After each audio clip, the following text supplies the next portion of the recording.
que nós possamos nos mover dessa forma, porque é isso que Deus espera de nós, amados.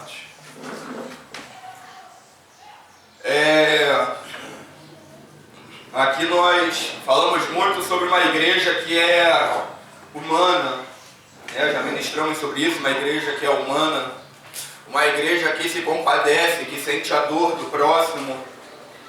Eu tenho falado que o grande erro das igrejas hoje é, na busca por ser espiritual, deixar de ser humano. Discernir o tempo tem a ver com saber qual o tempo que nós vivemos hoje. O tempo que nós vivemos hoje, amados. Hoje. E eu digo que contra tudo que nós temos ouvido, sabe, eu me atrevo a dizer que hoje nós vivemos tempo de Marta e não de Maria. Não é tempo de você parar tudo para se sentar aos pés do Senhor. Não é tempo. E eu falo isso com temor e com tremor, porque nós temos ouvido justamente ao contrário. Sabe?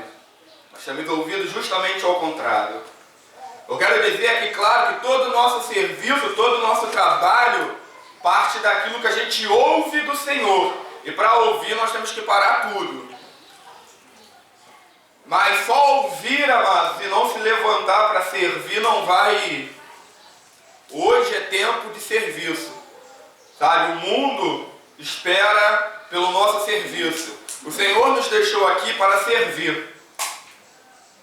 Nós ainda não estamos vivendo a dispensação de Maria. Vai chegar o tempo. Sabe, isso quando Ele estiver reinando.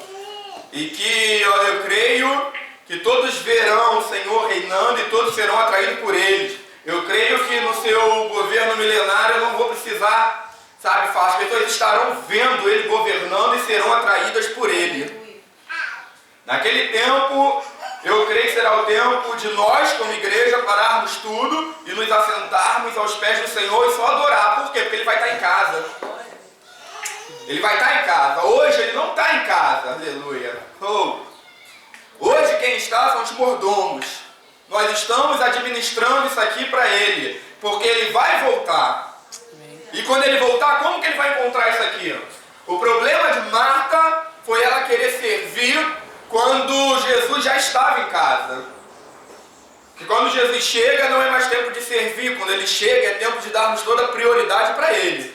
Aí paramos tudo.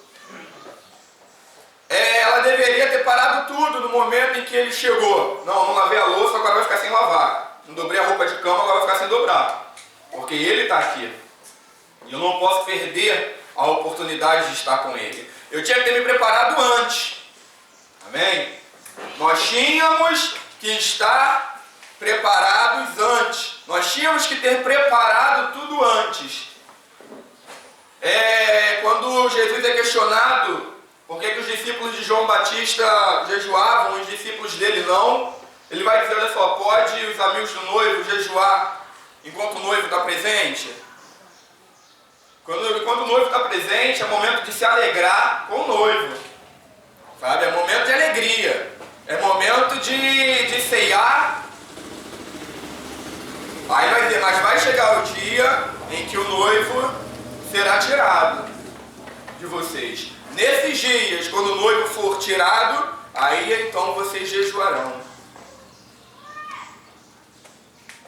E nós estamos vivendo esses dias em que o noivo não está. Então esse tempo é tempo de jejum. Quando Ele voltar, sabe, quando Ele estiver governando, quando Ele estiver reinando, nós não jejuaremos mais. Nós somente nos alegraremos com a presença dEle. Mas enquanto Ele não está, é tempo de nós prepararmos esse lugar. É tempo de nós prepararmos toda a terra para a volta dEle. É um pouco da missão de João Batista. Preparar o caminho do Senhor. Para que preparar o caminho do Senhor? Para que Ele possa vir. Então, a missão de João Batista era se assentar ou era trabalhar? Trabalhar. Ele era a voz que clamava. Sabe? Endireitai os caminhos. Endireitai os caminhos porque Ele está voltando. Então ele era a voz clamando. Ele não podia querer parar tudo para viver de devoção a Deus, porque não era tempo. Então eu preciso saber o que Deus espera de mim para esse tempo, para que eu possa corresponder às expectativas dele nesse tempo. Senão, no tempo de trabalhar, eu vou querer parar para contemplar ele no tempo que ele estiver aqui. Aí, quando ele estiver voltando, amados, eu não sei, mas eu devo falar, porque é o que a gente tem falado nesses dias, sobre ver o Senhor. A necessidade e a importância de nós vermos Deus. Nós precisamos de ter uma visão de quem Ele é. Nós precisamos vê-lo. Porque quando você vê o Senhor, isso vai te encher de temor. Quando você vê o Senhor, você para de olhar tudo que está errado à sua volta. Sabe, às vezes a gente não faz isso, a gente fica vendo tudo que está errado, a gente só consegue ver o que está errado à nossa volta. Né? E a gente repara no erro da igreja, a igreja não tem isso, a igreja tá tudo errado, o irmão faz isso, o irmão faz aquilo, tá tudo errado, e nada tá bom. Isso é sinal que você está olhando para tudo quanto é lugar, menos para o lugar certo, para onde você deveria estar olhando. Porque a visão de quem Deus é captura toda a nossa atenção. Você não consegue ver o Senhor e ficar olhando a vida do seu irmão, reparando a vida do seu irmão. E quando você está reparando a vida do seu irmão, é sinal que você não está vendo o Senhor. A visão de quem Deus é captura toda a nossa atenção, todo instante, todos os nossos segundos. Cara, você não consegue tirar os olhos dele. Você não consegue olhar para outra coisa que não seja ele. Porque ele é maravilhoso demais. Então o que vai acontecer, se nós quisermos parar tudo agora e vivermos somente para contemplar somente uma vida de devoção ao Senhor, é que quando Ele estiver voltando, à medida que você vê o Senhor, você vê a perfeição dele, então você enxerga as suas imperfeições. Na perfeição do Senhor, você enxerga as suas imperfeições. Na perfeição do Senhor, você enxerga os seus defeitos. Então, olhar para o Senhor faz com que você perceba quem você é. Por isso, Isaías para de falar ai de todo mundo e falar ai de mim. Ai de mim. Porque quando ele viu o Senhor, já não importava tudo que estava acontecendo ao redor dele. Quando ele viu o Senhor, ele entendeu. Cara, olha só, que se dane tudo. A questão sou eu, como que eu estou. Tem misericórdia de mim, Deus. Então, se nós quisermos parar tudo agora para viver contemplando o Senhor, o que vai acontecer é que quando Ele estiver voltando e você vê a glória, você vê a grandeza, você vê a santidade, você vê a perfeição dele, automaticamente você vai perceber o lugar onde você está e aí então você vai querer correr para trabalhar como Maria, como Marta. Porque você vai entender que você não preparou a terra para que ela então pudesse receber ele em sua volta. Só que aí já não vai mais ter tempo de trabalhar, porque ele já está voltando, ele já vai estar em casa. Então ele vai falar, vocês tinham que ter feito tudo isso antes. Olha quanto tempo eu deixei vocês aqui. Mas vocês nunca fizeram nada, vocês não trabalharam. Vocês não arrumaram a casa para receber. Se você está esperando receber alguém na sua casa, o que você faz? Você arruma a sua casa, não é? Você prepara a sua casa. Por que nós não estamos arrumando a nossa casa? Se nós esperamos ele voltar, mas não estamos arrumando a casa para que ele volte, amados. Então, com temor e tremor, como eu falei, eu digo que não é tempo de Maria, esse tempo. Não é tempo.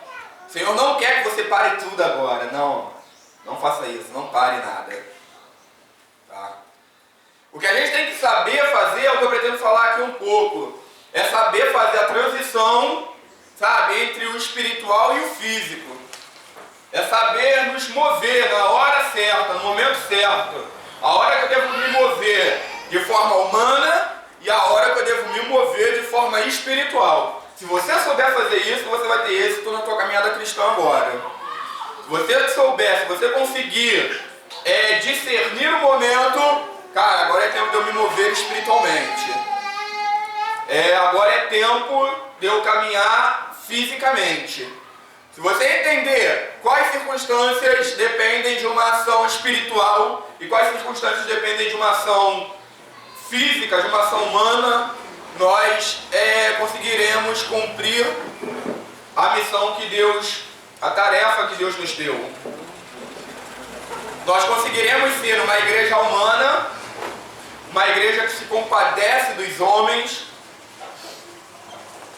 uma igreja que é movida por compaixão aos homens. Mas por que eu tenho que saber fazer essa transição? Porque a minha compaixão pelos homens tem que ser fruto da minha adoração a Deus. Porque eu adoro ao Senhor. Sabe? Eu adorar a Deus, amado.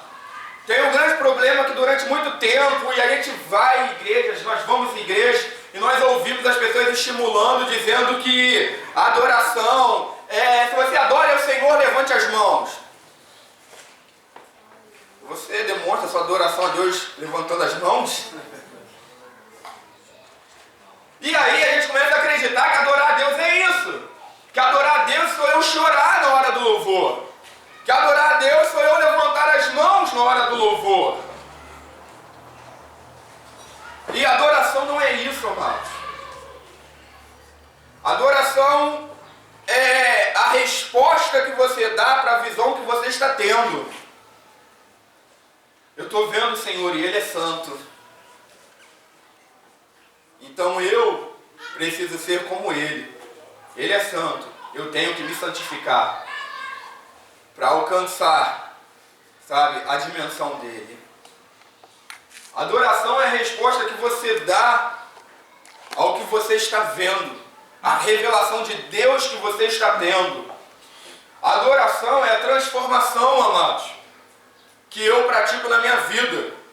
Porque é muito fácil dizer assim, ó, quem adora a Deus, se você adora o Senhor, levante as suas mãos. E as pessoas então não mudarem, não serem transformadas, não terem o seu caráter transformado. Por isso a gente vê uma porção de crente adorando a Deus no domingo e na segunda sendo um picareta. Porque ele não entendeu que adorar a Deus é ter uma vida transformada. A adoração é quando eu mudo. Isso é adoração, é quando eu mudo por amor daquele a quem eu adoro. Adoração é quando eu mudo por amor àquele a quem eu adoro. Você pode cantar N louvores, você pode bater palma, você pode dar cambalhota dentro da igreja e não está adorando a Deus. A adoração que Deus quer de nós não é a música que nós cantamos, é a transformação das nossas vidas. Essa é a adoração que Ele quer de nós. Mas tudo faz parte do culto, amados. Sabe, não tem, a gente tem que parar com esse negócio que agora é a hora da adoração.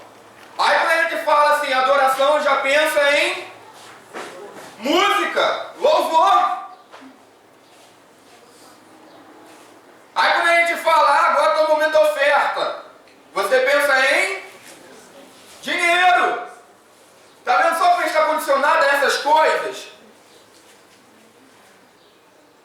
Aí tem a hora da palavra. Amados, o culto que nós prestamos a Ele, todo culto que nós damos a Ele é adoração. Todo culto. Então é claro que cantar faz parte. Eu não estou dizendo que é errado cantar. Eu estou dizendo que a gente não pode resumir a adoração aos louvores que nós cantamos. Os louvores fazem parte da adoração. Assim como é a palavra. Assim como nós temos ensinado aqui tantas vezes a oferta. Nós temos dito, não traga, não deposite aqui o seu dinheiro. Porque o momento da oferta também é um momento de adoração. Todo culto que nós fazemos, a adoração é a Ele. Nós estamos adorando a Ele com um culto prestado. Então todo momento, eu não posso achar que só o louvor, eu não posso achar que só uma coisa, agora é a palavra não adora a Deus. Será que na hora da palavra eu não estou adorando a Ele? Na hora da oferta? Então esses pensamentos são extremamente prejudiciais, porque aí depois que eu canto, eu acho que eu já adorei. Não, já adorei, acabou. E os querubins querubins, os 24 anciãos, os 4 seres viventes estão adorando ao Senhor 24 horas por dia, todos os dias. E eles não adoram, alguns estão cantando ao Senhor. Alguns estão cantando um novo cântico. Mas os 24 anciãos, acho que eu aprendi, né? Cadê? Ela me olha de cara feia na hora. Os 24 anciãos, aprendi, ó, até faculdade agora. Os 24 anciãos, mais uma vez. Oi? Vai achar que eu vou errar, né? Vai ficar feliz, não, tá? Outra vez. Os 24 anciãos, eles adoram a Deus como? Se prostrando, reconhecendo a grandeza de quem o Senhor é e lançando as suas coroas aos pés dele. Eles estão adorando com uma atitude, com uma ação, amados. A ação de se prostrar, a ação de pegar aquilo que era a glória deles, que a glória de um rei é simbolizada pela sua coroa, e eles pegam então a glória deles e lançam: Senhor, a nossa glória a gente dá aos seus pés, Senhor. Isso é oferta, amados. Por isso que oferta, eu não posso falar que oferta é dinheiro. Porque não é, vai muito além disso. Sabe, no reino de Deus, de tudo que você pode dar para Deus, o que tem menos valor é o nosso dinheiro. Ele quer a nossa adoração, Ele quer que nós entreguemos isso. Sabe? Então a adoração, muito mais do que qualquer coisa, é dar a nossa glória. Muitos têm dado seu dinheiro, mas não têm dado a sua glória.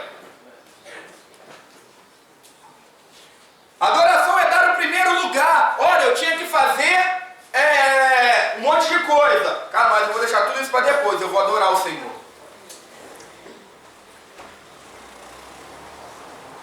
E nós precisamos fazer isso. Nós precisamos aprender essas coisas. Nós precisamos entender que todo o nosso trabalho vai partir dessa adoração, dessa vida de adoração, dessa vida de comunhão.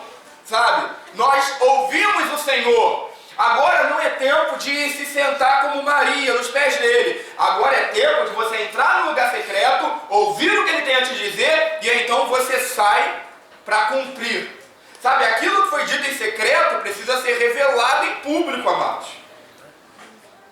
Aquilo que nós recebemos no lugar secreto precisa ser compartilhado diante de todos. Porque o que você vai ouvir no lugar secreto tem a ver com o tempo de hoje, com o tempo de agora, com o que Ele espera de nós como igreja agora. Então é claro que a gente não vai somente fazer sem ouvir. Nós vamos entrar no lugar secreto, nós vamos ouvir tudo que Ele tem a nos falar, tudo que Ele tem a nos dizer, e depois vamos sair desse lugar para cumprir a missão. Eu tenho dito, que você não quer errar, você quer fazer tudo certo, olha para Jesus. Esquece o que eu falo, esquece que fulano, que ciclano fala, olha para Jesus nos evangelhos. E aí, então, a única forma de nós não errarmos é dessa maneira, amados. Você vai ver um Cristo que subia para o monte, que ia para o outro lado do mar, que ia para a praia. Um Cristo que estava sempre se retirando para ficar a sós. Por quê? Para entrar no lugar secreto. Porque no lugar secreto você só entra sozinho. Você vai ver um Cristo que sempre estava deixando os discípulos, que por alguns momentos ele levava com ele Pedro, Tiago e João, os discípulos mais próximos dele, e que em alguns momentos ele não levava ninguém, ele fugia de todo mundo, se retirava sozinho, para buscar o Pai sozinho. E quando ele volta desses lugares, ele volta então curando. Quando ele volta libertando. Quando ele volta se compadecendo da multidão. Quando ele volta exercendo a missão. Então ele voltava cumprindo o que ele tinha ouvido quando ele havia se retirado para ficar sós com o Pai. Então naturalmente ele voltava servindo, ele voltava cumprindo a missão, amados. Porque era tempo disso, ainda é tempo disso, ainda é tempo de trabalho, ainda é tempo de cumprirmos a missão.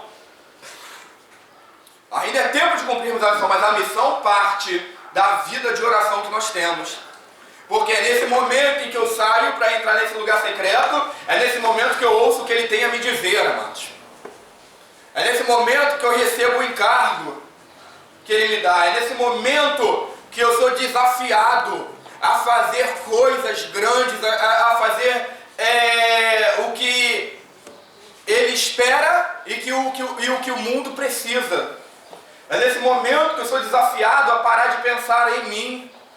É quando eu entro nesse lugar. Então toda a nossa missão parte do que nós temos ouvido em oração. Não existe missão sem que haja oração, amados. Mas o que Maria faz é um símbolo do que vai acontecer quando nós não vamos fazer mais nada. Nós vamos nos assentar aos pés dele e só ouvir, amados, o que ele tem a nos dizer. Isso é algo que vai acontecer aí no futuro. Mas o tempo hoje é um tempo em que eu preciso aprender a entrar no lugar secreto como Cristo e a sair desse lugar e servir. Então é fazer essa transição entre o homem espiritual e o homem humano. O homem espiritual que entra no lugar secreto e que é atraído, que é levantado ao lugar onde Deus está, e o homem físico que sai desse lugar se compadecendo da dor dos outros homens e servindo aos outros homens. Nós precisamos estar transicionando nessas duas realidades, dessas duas formas. Amém?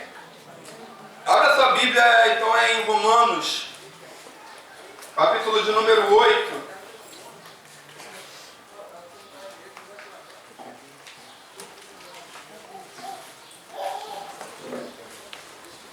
Só frisar, porque está filmando, né, Damin? E a gente vai colocar no YouTube. Eu sei que bastante gente vai ouvir, depois vai vir com mimimi. Nós não estamos falando que não tem que orar. O que a gente está ensinando é que toda a nossa missão parte da vida de oração. Toda a nossa missão. Eu não faço missão para depois orar. Primeiro eu oro, porque eu orei, eu estou fazendo uma missão. Entendeu? O que nós estamos falando é que não é tempo de parar tudo, ainda. E eu anseio pelo dia em que eu não vou precisar mais fazer nada e vou poder parar para ouvir tudo que o Senhor tem a dizer. Sabe, eu anseio, eu aguardo ansiosamente por esse momento. Mas, discernindo os tempos, o mundo hoje clama pelo nosso trabalho. O mundo hoje clama pelo ministério de Maria, de Marta. O mundo clama pelo ministério de Marta, amados. O mundo precisa ser servido e é servido por nós. Não é querer que Deus venha, Deus aviva a cidade. Eu não vou avivar. Isso aí é uma tarefa de vocês. Quando vocês se posicionarem em mim, vocês avivarão a cidade. Porque eu já dei poder, eu dei unção, eu dei autoridade, eu dei os dons do Espírito. Sabe, o Espírito está em vocês, vocês precisam se posicionar. Mas a gente às vezes está agindo como preguiçosos espirituais. Deus, aviva a nossa cidade. Vai lá, Deus, aviva lá. E avivamento antes de qualquer coisa, avivamento não é o que a gente está acostumado a ver de achar que cair fogo dentro da igreja, amados. A gente vê, né, aquele culto, cai aquele fogo, coisa nenhuma. Avivamento é a terra sendo restaurada. Aleluia. Avivamento são as prostitutas deixando de se prostituir, porque estão sendo atraídas pela glória de Deus, que nós estamos manifestando. Moisés manifestava a glória de Deus no meio do povo de Israel. Ele refletia a imagem de Deus. A imagem de Deus era refletida em Moisés. Sabe? Então Deus espera que eu e você expressamos, venhamos revelar a glória dele, para que o mundo possa ver a glória dele brilhando em nós. Por isso eu tenho que orar, porque se eu não orar, se eu não tiver essa comunhão, a glória dele nunca vai ser refletida na minha face. Então eu busco, eu oro, para que a glória dele venha brilhar em mim. Pronto, a glória dele está brilhando em quem eu sou, agora eu vou fazer a missão. E as pessoas são atraídas não por mim, mas pela glória dele que se manifesta através de mim. Sabe? Então não existe, tá? Não existe missão sem oração, irmãos. Não existe. O que eu falo é só sobre o tempo. Entendeu? Nós vamos fazer como Jesus. Vamos nos retirar para orar e depois voltar para cumprir a missão. Quando ele voltar, quando ele estiver na casa, nós vamos parar tudo que nós estávamos fazendo e nos sentar aos pés dele. Amém? Está entendido isso? Então, ó, Romanos, capítulo de número 8.